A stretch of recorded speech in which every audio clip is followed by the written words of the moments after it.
Friends, fellow travelers on this path, before we delve into the heart of this matter, let us pause just for a moment and attempt to meet each other in a space of wholeness.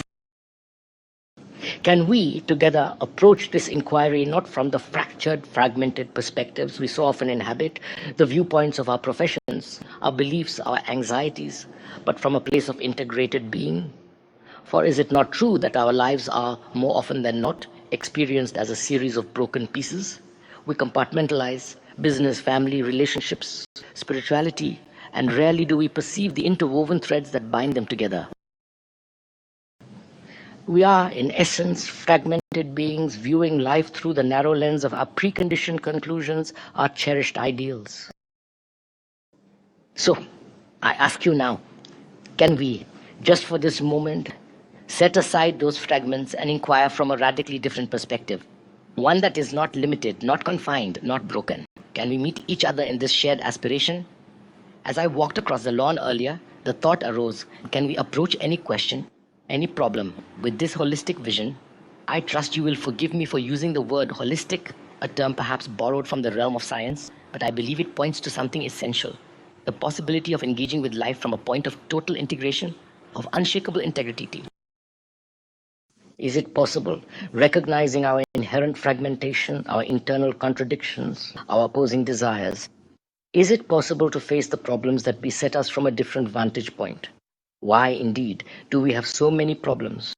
We are inundated with them: political, economic, social, religious, personal, sexual. Our lives are a tapestry woven with threads of conflict and difficulty. And the strange paradox is that in our attempts to resolve one problem, we often seem to create a multitude of others. Why is this so? Perhaps the very act of seeking a solution from a mind already conditioned to problem solving is the root of the issue. Consider this: from our earliest years, we are trained to solve problems. In school, we are confronted with mathematical problems, reading problems, writing problems. Our minds are systematically molded into problem-solving machines. This conditioning continues through college, university, and into the workforce. We face problems in our careers, in our relationships, in every facet of our lives. Our brains become repositories of unresolved issues, and we are constantly driven to seek solutions from this very brain that is saturated with problems. Is this not clear? Are we together in this? But how can a brain solve problems if it is not itself free from problems? It is an intriguing question, is it not? Let us explore this together. From childhood, our brains are trained to seek solutions. As a result, we become fixated on the solution rather than on understanding the problem itself. Are we somewhat aligned in this understanding? Good, last.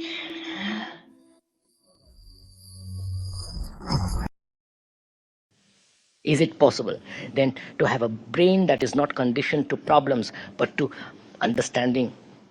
I ask you, ladies and gentlemen, your brains are currently conditioned to the resolution of problems, and yet problems continue to proliferate.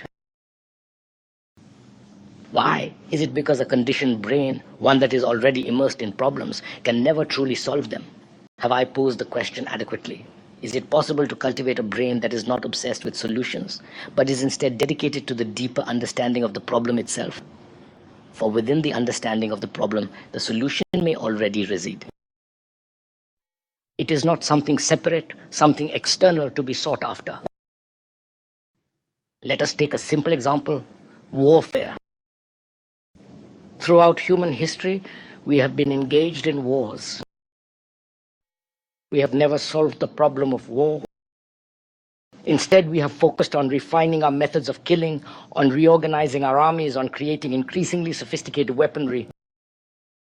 We call this progress. We move from the League of Nations to the United Nations, from one treaty to another, hoping to solve the problem, but wars persist. The causes of war Nationalism, economic disparities, religious divisions, racial prejudice continue to divide us. We are all human beings. We all suffer. We all experience pain, anxiety, loneliness, and despair. Yet instead of addressing these fundamental human experiences, we focus on the external manifestations of conflict. So the question remains, can the brain, recognizing its own conditioning to problem solving, liberate itself from that conditioning and face problems with a fresh, unburdened perspective? Will you do it? That is the question I pose to you. To be conscious, to be aware that from the very beginning of our lives, we are engaged in a struggle with problems, constantly seeking the right answer. The right answer, however, can only be found when we recognize the conditioning of our brains. As long as that conditioning persists, problems will continue to multiply, reorganize, and transform. Do I recognize this fact? Not just as an idea, but as an undeniable reality. There is a vast difference between an idea and a fact.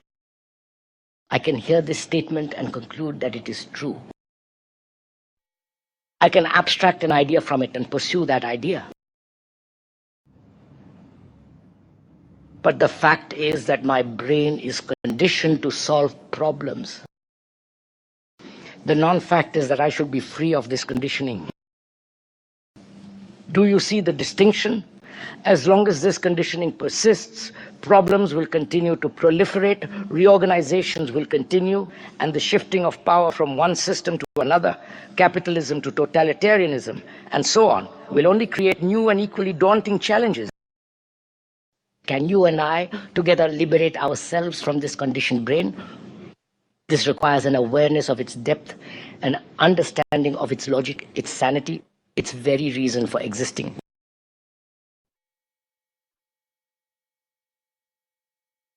It requires that we not shy away from it, not seek abstract explanations, but confront it directly. Is this clear? Am I making sense, or is this all a jumbled mess? The truth is this. If one cannot connect with one's partner, if there are constant quarrels, contentions, and misunderstandings, one might seek a divorce and choose another partner. But this pattern is often repeated again and again. The problem, however, is not divorce or the complexities of relationships. The real challenge lies in understanding the depth of relationship, the meaning of connection itself. As we have discussed before, relationships are among the most important aspects of life. Yet we focus on the emotional expressions, the tantrums, the neuroticism, rather than on the deeper significance. We attempt to solve the problem of relationships, and so we never truly solve them. Psychiatrists and psychotherapists multiply across the globe like mushrooms, but they are not solving the root problem. They are not addressing the underlying depth of it all. So, we must consider together, what then is the art of living? We speak of the art of poetry, painting, and cooking, but have we ever asked ourselves, what is the greatest art of all? What is the art of living? Is there even such a thing as an art of living? Or is it all merely chance, a consequence of genetics, a biological lottery?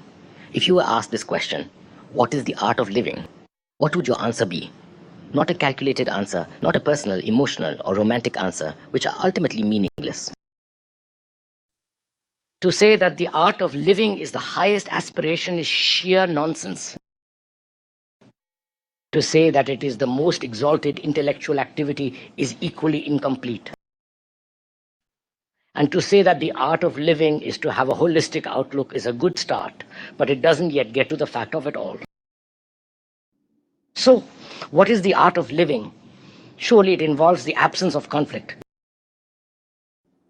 A mind that is constantly in turmoil, besieged by problems, consumed by self-concern, must inevitably be limited.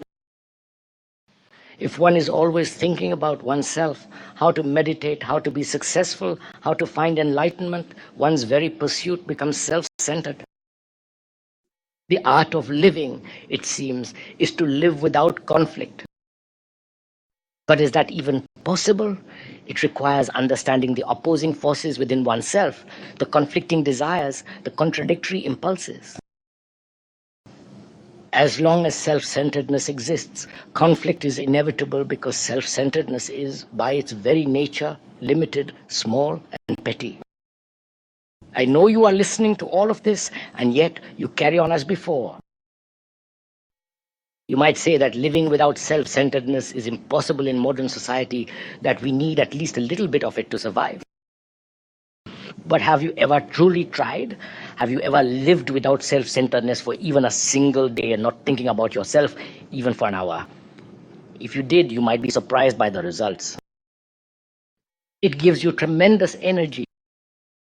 It gives you a great sense of passion, not just lust or fleeting excitement, but a burning passion to pursue something profoundly, to explore things deeply, to the very end of things. So let us embark on this exploration together. Let us seek to understand the nature of conflict, the roots of our conditioning, and the possibility of cultivating a mind that is free, integrated, and at peace amidst the chaos of the world.